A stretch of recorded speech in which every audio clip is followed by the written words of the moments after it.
안녕하세요. 요즘 김장철이 다가오는데 다들 준비를 잘하고 계시는지 모르겠네요. 저는 김장 한번 준비를 해보려다가 별거를 다 겪고선 지금 이렇게 컴퓨터 앞에 앉아 있답니다. 결혼한 지가 벌써 9년이고 저도 이제 나이가 40이 넘었는데요. 이쯤 살면 주변에서 사람들이 완전한 어른 대접도 해주고 어른다운 마음가짐을 먹으며 좀 더 씩씩하게 살 줄 알았는데 그게 아닌가 보네요. 씁쓸하고 또 서글픈 마음에 한 글자씩 마음 담아 사연을 보내드립니다. 저희 남편은 4대 독자 외동아들이에요. 말만 들어도 숨이 턱 막히시죠. 저 또한 그랬답니다. 대학 선배의 소개팅 주선으로 남편을 처음 알게 되었고 저희 둘이서 연애만 3년을 넘게 했었어요. 남편이나 저나 번듯한 직장이 있었고 서로 집안 자체가 그리 기울어지는 편은 아니어서 마음만 먹으면 언제든 결혼을 빨리 하는 것도 가능했었는데 그냥 이른 결혼이 하기가 싫어서 저의 독단적인 의견으로 미루고 미루다가 식을 올린 것이었습니다.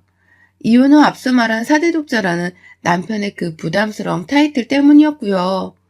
저희 친정엄마가 결혼하시고서 할머니한테 시집살이를 정말 지독하게 받으셨어요. 저한테 너무나 자상하고 따뜻한 할머니셨지만 저희 엄마한테만큼은 늘 불호령을 내리려는 조교 같은 엄한 모습을 하고 계셨답니다. 그걸 엄마의 바로 옆에서 전전긍긍하며 보고 자란 게 바로 저였기 때문에 결혼을 하지 않는 한이 있더라도 내 인생에 시어머니로부터의 시집살이는 절대로 없을 거란 각오를 하며 살았죠. 그 독한 마음으로 사소한 연애를 하더라도 결혼을 늘 칼같이 따지고 들려고 했고요.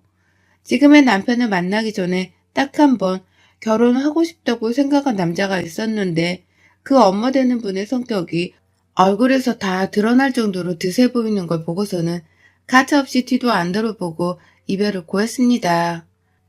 남들은 이런 저를 보면서 경우 없는 여자라고 손가락질을 할지도 모르겠지만 전 이런 제가 늘 불쌍했어요. 멀쩡한 시어머니가 뭔지에 대해서 접해본 것도 없고 겪어본 것도 없었기 때문에 트라우마를 안고서 이리 까탈스레 구는 게 아닌가 했거든요. 그래서 더더욱 결혼에 있어서만큼은 신중해지고자 했습니다. 그 시절 받는 스트레스가 결혼하고 나면 더욱 피해가 될 것이 불보듯 뻔했기 때문이었어요. 그런 의미에서 4대 독자 귀한 남의 집 아들이라는 남편이 너무너무 부담스러워 생각도 하기 싫었었고요. 하지만 결혼을 하게 된 것에는 의외로 시아버지의 역할이 컸습니다.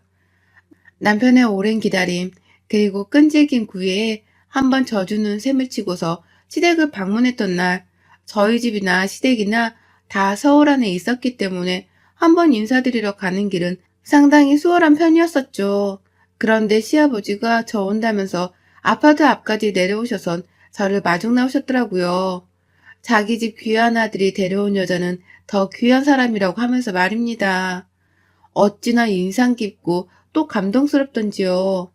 얼떨떨한 환대를 받으면서 시댁 안에 들어가자 시어머니는 그리 막 살갑고 다정하지는 못해 보이셨으나 저를 마찬가지로 환대해 주셨어요.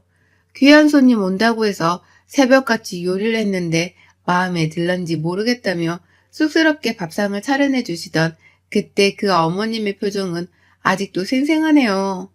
평생을 불효령만 내릴 것 같은 독한 시어머니의 모습만 보고 듣고 살았는데 이런 시어머니가 정말 있긴 있구나 싶었던 마음에 저 개인적으로도 많이 놀랬었답니다. 가족들끼리 대화를 나누면서도 말을 아끼고 조심하려고 노력하는 시부모님의 모습에 감동이었고요. 시어머니는 숫기가 없으신지 자꾸만 부끄러워하고 눈도 저랑 못 마주치는 바람에 제가 많은 걸 간파할 수는 없었지만 저를 끝까지 손님 대접해주라 하면서 챙겨주는 시아버지의 모습에 이 남자랑의 결혼을 해도 되겠다 싶은 생각이 들었죠. 그래서 연애 3년을 했다가 결혼을 반년도 안 되어 후딱 치러버렸었답니다. 소박하게 소수의 인원들만을 모아놓고서 시댁에서 믿는 종교라는 기독교 예식에 따라 교회에서 식을 올렸고요. 결혼을 하면서 이 집에 제사가 없다는 것도 전 정말 마음에 들었어요. 남들은 대부분 명절이나 제사 문제로 인해서 시댁이랑 고부 갈등을 유발한다고 하는데 나한테는 적어도 싸움의 원인이 될 일이 적을 거라고 장담을 한 거죠. 시어머니도 우리 집엔 제사가 없어서 며느리는 그냥 명절에 쉬기만 하면 돼. 라며 몇 번이고 저한테 그걸 자랑이라고 은근슬쩍 말씀을 해주셨었고요. 하지만 결혼하고 시간이 흘러 2021년이 된 지금까지 저는 늘상 그때의 어머님이 저에게 사기를 쳤다고 밖에 생각을 하질 않습니다. 무조건 시어머니가 저한테 사기를 쳤다는 거 말고는 설명이 안 되는 세월을 겪었거든요. 결혼하고 나니 이 집안에는 정말 제사가 없었어요. 하지만 저에게는 집안에 제사가 없는 대신 저를 괴롭힐 만한 것이 따로 있었답니다. 바로 시어머니셨죠. 숫기도 없고 눈도 잘 못 마주치고 며느리가 손님이라면서 그리 극진하게 대접을 해주던 첫 만남에서의 시어머니는 온데간데 없어졌어요. 저희 부부가 결혼을 한여름에 했었는데 그 후 맞이했던 추석에서부터 본전을 뽑아두려고 하셨죠. 제사가 없다고 하길래 뭘 하려나 싶어서 의아한 마음에 시댁을 갔더니 어머님께서는 저에게 대뜸 고무장갑부터 끼얹어 주시고는 냉장고를 치우라 하셨습니다. 엄마들은 꼭 냉동실에 비닐봉다리로 꼭꼭 싸서는 오만 음식들을 다 집어넣어 보관하시잖아요. 그런데 시어머니는 그걸 다 하나하나 놓기 전에 꺼내보고서는 뭐가 뭔지 비닐봉다리 밖에 매직펜으로 적어 놓으라고 시키더라고요. 본인이 요리를 하면서 바로바로 알 수 있도록 말이죠. 처음에 왜 이런 걸 나한테 굳이 명절날 시키나 싶었고 얼떨떨한 상태로 일단 냉장고 정리를 시작했습니다.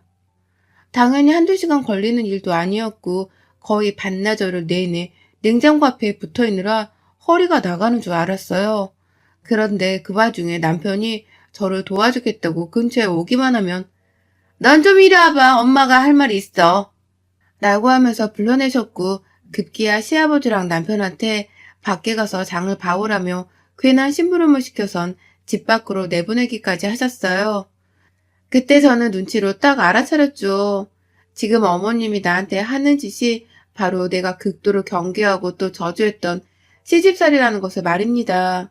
그리고 그날 당한 그 어처구니없는 냉장고 청소는 매 명절마다 계속되었답니다. 1년에 설이랑 추석이 딱 2번 있잖아요. 시집을 가고 나서부터는 명절들이 제가 시댁에 가서 어머님네 냉장고, 냉동실을 통으로 정리해드리는 날이 되었고요. 딱 그것만 시키면 차라리 입 딱 다물고 청소만 열심히 했을 텐데 어머님은 오만 살림을 다 부탁하셨어요. 베란다를 거의 창고처럼 쓰시는 분이신데 갑자기 저한테 거기를 청소해달라면서 베란다 문을 직접 열어주기도 하셨고 남편이 왜 평소에 청소를 안 하고 이제 와서 명절에 며느리를 시키려 하냐면서 꾸짖어 보기라도 하려 하면 울상을 지으시고서는 꼭 열은 척을 하며 말씀하셨어요.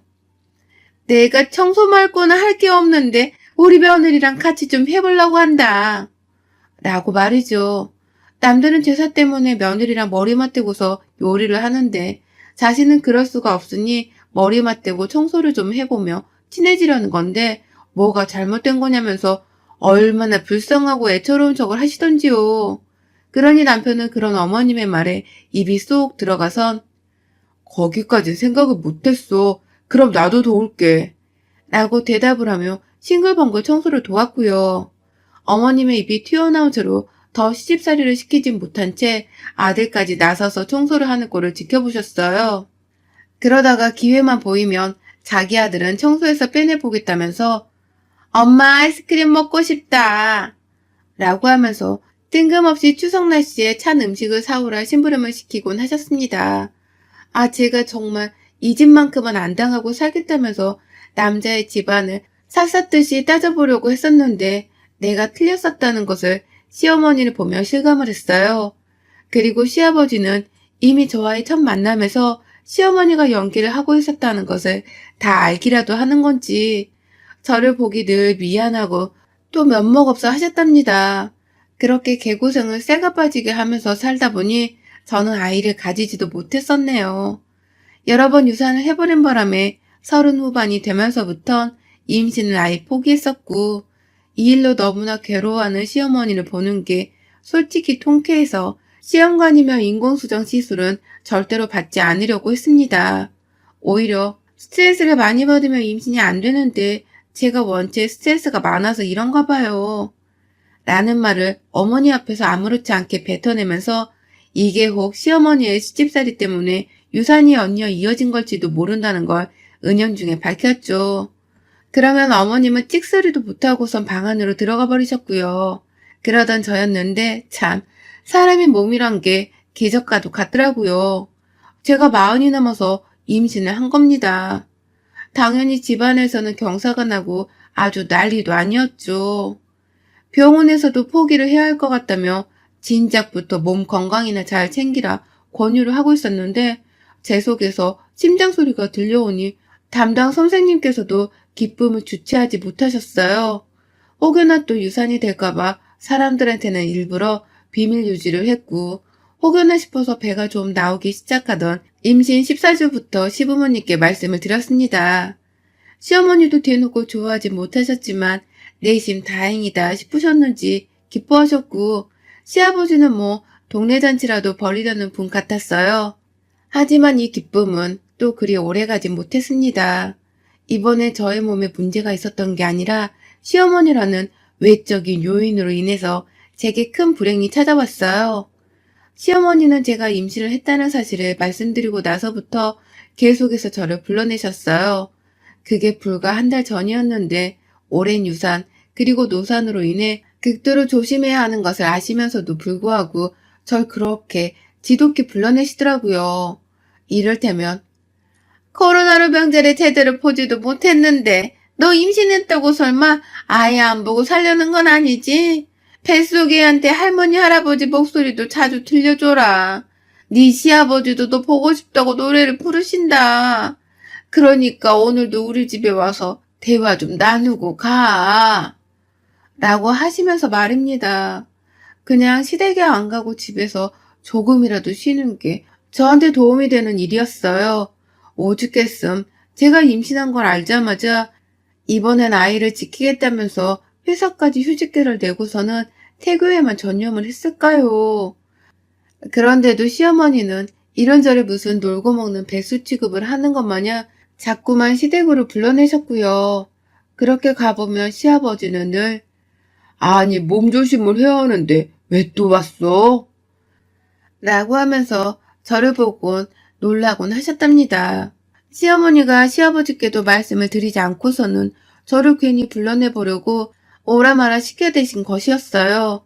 그 후로도 별 이유 없이 자꾸만 시댁에 오라오라 하길래 결국 제가 단호하게 말씀을 드렸습니다. 뱃속 아기를 잃을까봐 걱정되어 쉬겠다고 집에 있는 건데 자꾸만 불러내시면 저도 힘들다면서 말이죠. 조심해야 하는 시기니까 집에만 좀 있겠다고 분명하게 말씀을 드렸어요. 제가 한두 번 유산을 한 것도 아니고 나이가 40이 넘었으니 이런 말을 했으면 시어머니도 분명 알아들으셨어야 했고요. 그리고 실제로 어머님은 그래 네 마음대로 해라 라고 하면서 퉁명스럽지만 제 말에 수긍을 하셨습니다. 하지만 이미 때는 늦었더라고요. 한 달 전부터 2주 가까이를 저를 불러내시며 쪼우고 닥달하고 스트레스를 주신 바람에 제 몸 상태가 조금씩 나빠지고 있었고요. 그러는 와중에 시어머니께 이제는 안 가겠다고 단호히 말씀을 드린 건데 어머님이 이번엔 직접 저희 집을 찾아오셨더라고요. 그것도 사흘을 연속으로 말입니다. 무작정 아침에 자고 있는 이른 오전에도 찾아와서는 문 열라고 초인종을 눌렀다가 핸드폰으로 전화를 하면서 사람을 미쳐 돌아버리게 만드시더니 와서는 내내 저한테 먹을 것 좀 내와라, 물을 좀 데워서 가져와라, 밖에 나가서 과자 좀 사와라 라고 하면서 심부름을 시켜대셨어요. 제가 한시도 가만히 있을 수는 없는 지경으로까지 만드신 것이었죠. 그러고는 그 사흘째가 되던 날 저한테 급기야 김장 얘기를 꺼내시더라고요. 저도 김치 좋아합니다. 종류별로 가리지 않고 다 잘 먹을 정도로 좋아해요. 하지만 임신하고 조심해야 하는 그 시기에 김치를 만들어야 한다는 건 좀 다른 문제였습니다. 저는 그렇게까지 김장을 하면서 허리를 숙이고 몸고생을 하고 싶지 않았고요. 제 아이를 생각해서는 무조건적으로 하기가 싫었어요. 그런데 어머님은 저한테 김장을 하잔 말을 처음부터 하지도 않은 채 그냥 또 저희 집에 오셨다가 절 데리고 마트로 가셨어요. 웬일로 이번에는 같이 나랑 마트 가자 라고 하면서 자신이랑 함께 나가자고 제안을 먼저 하시더라고요. 그러니 저는 또 와서는 이번에 뭔 심부름을 시키려고 저러시나 하면서 뚱한 표정으로 마지못해 같이 나갔죠. 참고로 저는 어머님이 집에 오셨을 때부터 몸이 너무 뻐근해 쉬고 싶으니 계시다가 가시라면서 2번이나 먼저 말을 했어요. 하지만 그 말들을 다 무참히 씹어버린 바람에 어쩔 수 없이 마트에 따라 나간 겁니다. 시어머니가 교통카드 말고는 쓸 카드가 없다고 하면서 결제 문제로 저를 설득하신 바람에 저도 카드만 드리려다가 눈초리에 어쩔 수 없이 또 따라 나섰고요. 그런데 그렇게 힘겹게 마트에 도착을 하자마자 어머님이 채소 코너로 가시더라고요. 처음엔 배추를 보시길래 밀푀유나베 같은 샤브샤브라도 만들어 드시려는 건가 싶었습니다. 설마 그게 김장을 담그기 위해 사려는 것이라고는 제가 감히 상상을 못했던 거예요. 배추를 한참 보더니만 한 포기가 아니고 여러 포기를 그냥 한꺼번에 묶어져 있는 걸로 사려고 하시는 어머님의 태도에 놀라 자빠지면서 물었어요. 어머님, 이걸 다 어디다가 쓰시게요? 뭐 하시게요? 라고 말입니다. 전 그때까지도 배추포기 옆에 김장용이라고 적혀있는 편말을 보고서도 못 본 척을 했고 설마 이게 진짜로 김장을 담그려고 사는 배추일까 싶어서 계속해서 시어머니 행동을 부정했죠. 하지만 어머님의 입에서는 결국 그 말이 나왔습니다. 뭘 어디다 쓰긴 어디다 써. 김장해야지. 지금이 김장철인데 넌 며느리가 되어서 먼저 김장하자는 소리도 지금까지 안 하고 뭐하고 서 있니? 라고 하면서 절 마트 안에서 막 혼내키며 엉뚱한 소리를 한다고 다그치는 거예요. 배추포기를 여전히 손에 쥐고서는 정신 나간 년을 쳐다보듯이 아주 당당하게 저를 쳐다보시는데 저는 그 눈빛을 여전히 잊지 못하고 있답니다. 며느리가 유산을 거듭한 끝에 겨우 40 넘어 또다시 임신을 했는데 어찌 보면 마지막일지도 모르는 이 기회를 또다시 개고생을 시켜 유산을 시키려는 건가 싶어서 말이죠.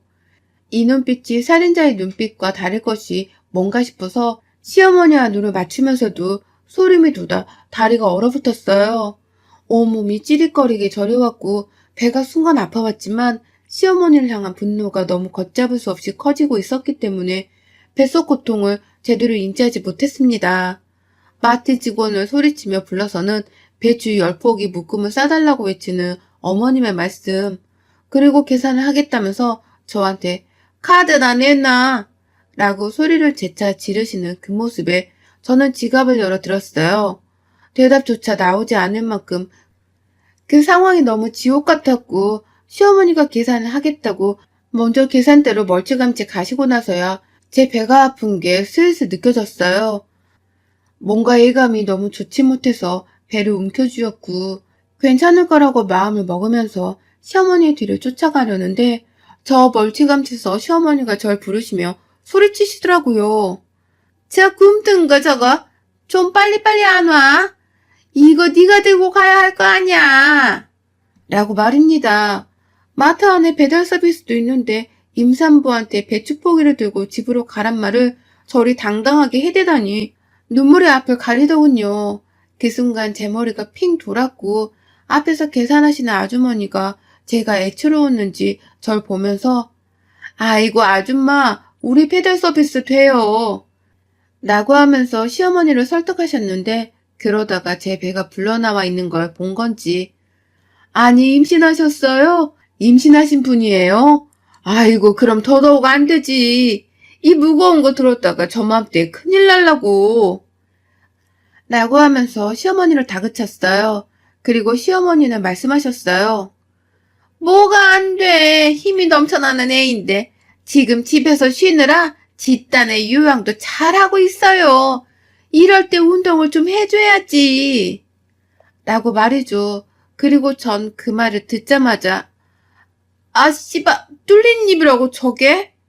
라는 말을 남기고선 그 자리에서 주저앉아 비명을 질렀습니다.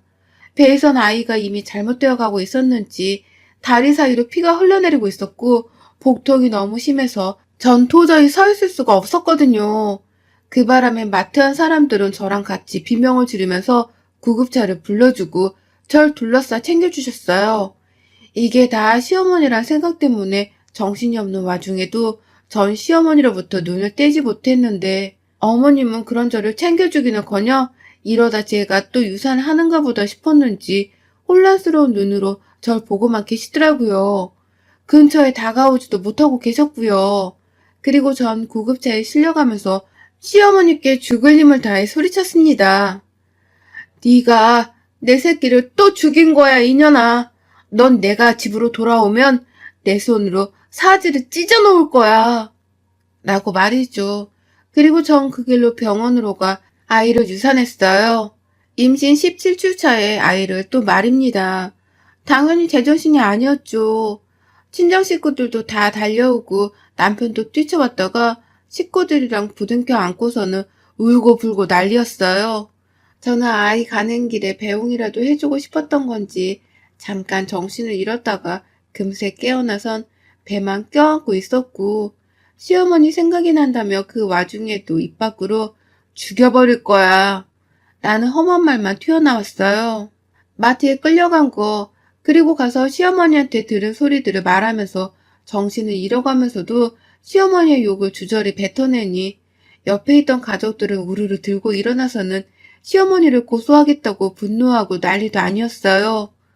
번갈아가며 욕설을 날린다고 어머니께 전화를 했고요.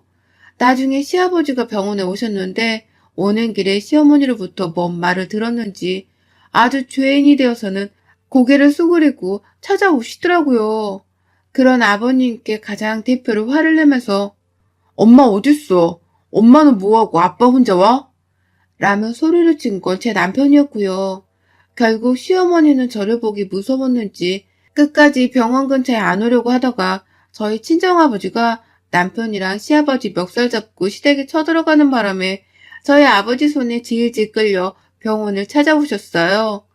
저는 그때 응급실에서 1인실 병동으로 옮겨졌고 나머지 가족들은 한꺼번에 병문안이 허용이 안 된다고 해서 다 나가 있는 참이었는데 저희 아빠랑 남편 그리고 시아버지랑 시어머니가 세트로 들어오대요. 저희 아빠는 그 자리에서 바로 시어머니를 제가 누워있는 침대 쪽으로 밀어버리셨고요. 으윽하는 소리와 함께 침대로 넘어진 시어머니는 제 코앞에서 저랑 눈이 마주쳤다가 바로 눈을 피하셨어요. 그리고는 사과를 하려고 하시는지 입을 열려고 하는 그 순간에 제가 그만 화를 참지 못하고 시어머니의 뺨을 때려버렸습니다. 시어머니의 왼쪽 뺨따구를 본능적으로 때렸다가 시어머니의 눈을 보는 순간 또다시 치가 떨린다고 더럽고 불결하다고 그 얼굴에 침을 뱉어버렸어요. 퇴퇴하면서 그것도 여러 번이요. 사과를 해야 하는 상황에 처하자 어쩔 수 없이 사과를 하는 그 모습이 너무나 비열하고 역겨웠어요. 진심으로 사과를 해도 모자랄 판국에 우리 아버지한테 억지로 끌려와서는 잘못했다고 용서를 비는 척을 하려는 그 모습이 토 나왔죠. 침을 여러 차례 뱉으니 뒤에선 시아버지랑 남편이 쓰라린 숨소리를 내더라고요. 근데 저 그 소리를 다 무시한 채 시어머니께 말했습니다. 넌 내가 죽을 때까지 널 찢어 죽이는 상상만 하며 살 거야. 죽기 전에 내 새끼들 떠나보낸 그 죗값을 다 받고 죽을 거니까 앞으로는 정신 똑바로 차리고 살아. 이번 일은 고소를 해서 돈으로라도 우리 새끼 떠나보낸 죗값을 받을 거고 너한텐 이젠 두 번 다시 며느리는 없어. 손 주고 보고 5대 독자 이을 생각은 꿈도 꾸지 마. 라고 말이죠. 그러니 뒤에서 시아버지는 곡소리를 내면서 저협했네. 내가 언제 한번 사고 또 칠 줄 알았다. 아이고 내 잘못이다. 내가 결혼을 잘못해가지고는 말년에 이리 복도 없다 며느라. 내 잘못이야. 라고 통곡을 하셨고요. 남편은 차마 자기 입으로 엄마를 봐달란 소리를 못하겠는지 저와 덩달아 화를 내면서 엄마 나가세요.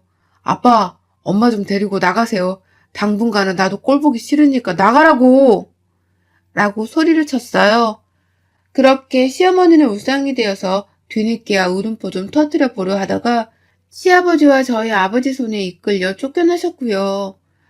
남편은 제 옆에서 같이 화를 내주며 제게 죄인 마냥 고개를 숙였죠.